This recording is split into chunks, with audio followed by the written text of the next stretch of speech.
you yourself have made the point that the ability for Europe to act as a whole was shown to be somewhat limited in the refugee crisis of 2015-16, when essentially Europe divided up and countries handled it one by one. As you made the point, even Denmark, a very progressive country by anyone's standards, chose to go it alone. So who leads Europe?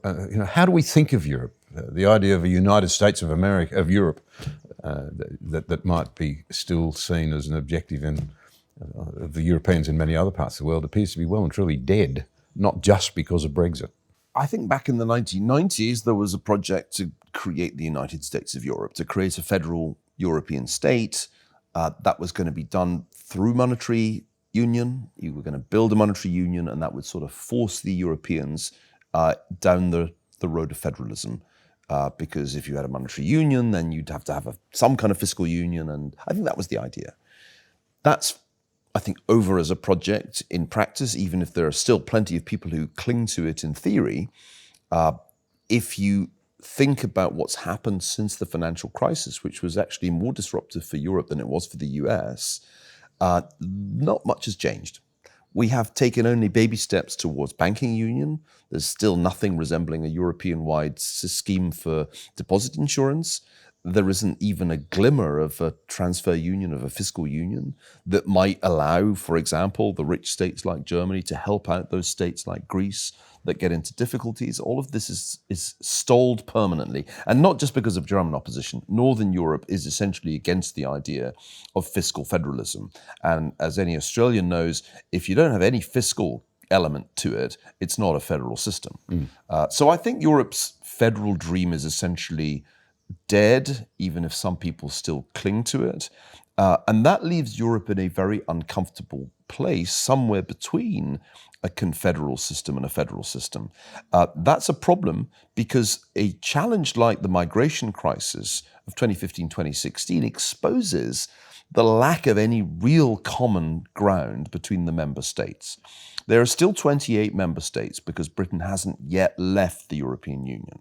When the migration crisis struck and decisions were taken, not least by the German government, about what to do with more than 1 million people heading towards Europe across the Adriatic and across the Mediterranean, essentially it was a case of sauve qui peut. Each of the countries acted independently of the others.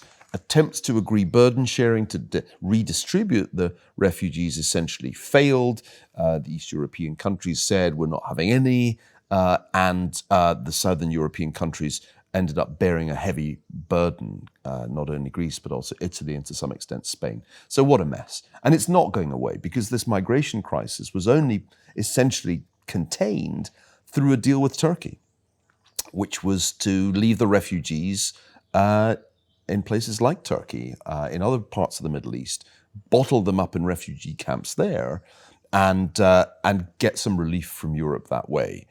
There isn't a better solution. It would be nice to believe that European investment in North Africa would encourage people to stay there. People don't want to stay there. If they can get to Europe, they will go to Europe. And not just from North Africa. People are coming from sub-Saharan Africa in pursuit of a better life on the other side of the Mediterranean. And that's going to keep happening. Indeed, I think the scale of the migration northwards to Europe over the next 20 years will be even larger than we've seen so far. And that seems to me to be a major and probably insoluble problem for the European institutions, because it's just so difficult to get agreement on what to do. And the European institutions that are supposed to be dealing with this problem, Frontex, which is the European Border Security Agency, really don't have the resources to do it. And so as I said the other day, even Denmark ends up quietly restoring its national boundary, its national border, because in practice it can't rely on the European border to keep it from unwelcome migrants, some of them, but not all of them, genuine refugees. Germany in particular seems to, as a very powerful player in Europe, but one that's still reluctant to lead. Perhaps there's still a guilt hangover there. There's a concern to talk about the German people, the tendency is to talk about people who live in Germany. We've seen the ultimate evil. You can't talk nationalities the way you used to. How does that unfold, given Germany's sort of enormous importance, but reluctance to lead, it seems, to really grasp the mantle? My old Europe. friend, the former Polish foreign minister, Radek Sikorski, gave a speech quite a few years ago now, saying the problem in Europe is not German power anymore. It's the opposite. It's German weakness. It's German reluctance to give leadership. Angela Merkel is a distinctive kind of German leader. In some ways, the product of all the horrors of the 20th century. Someone who glories in the tactical compromise, the short-term fix. Somebody who never has a grand vision, but is always just kind of keeping the ship steady. That's been her style. It was how the financial crisis was managed. It was how Germany responded to the Arab revolutions by essentially saying, nothing we can do, leave it to the Americans. But when the refugee crisis began, Merkel behaved in a very surprising way, which was to say, initially in 2015, wir können das nicht schaffen. We can't cope with this. And in a very remarkable encounter between Merkel and a young Palestinian girl on live TV, she seemed to lose her resolve. And within a week or two, it became, wir können das schaffen. We can manage this. Without any major consultation with other European leaders, Merkel essentially opened the German border, and for somewhat less than a year, 2015-2016, there was a mass, 2015-2016, I'm right, there was a mass influx of about 1.3 million people into Germany from not only Syria, but from North Africa, from Afghanistan, from all over the Muslim majority world. So Germany has been grappling with the consequences of that remarkable decision, which she reversed again after a relatively short time, and it's created a ferment in German domestic politics. On the one side, the Alternative for Deutschland, Alternative for Germany, has sprung up as a right-wing party explicitly opposed not only to immigration, but to Islam. It has gained ground all over Germany, but especially in the former East Germany, in the five Länder, the five states that were once upon a time the German Democratic Republic. And at the same time, the Green Party has gained enormously, and probably in some ways gained more in Germany as a whole. So the traditional parties that dominated German politics, the Christian Democrats, which Angela Merkel used to lead and still effectively leads, and the Social Democrats, who've diminished enormously in their power since being in coalition with the Christian Democrats, these parties have shrunk.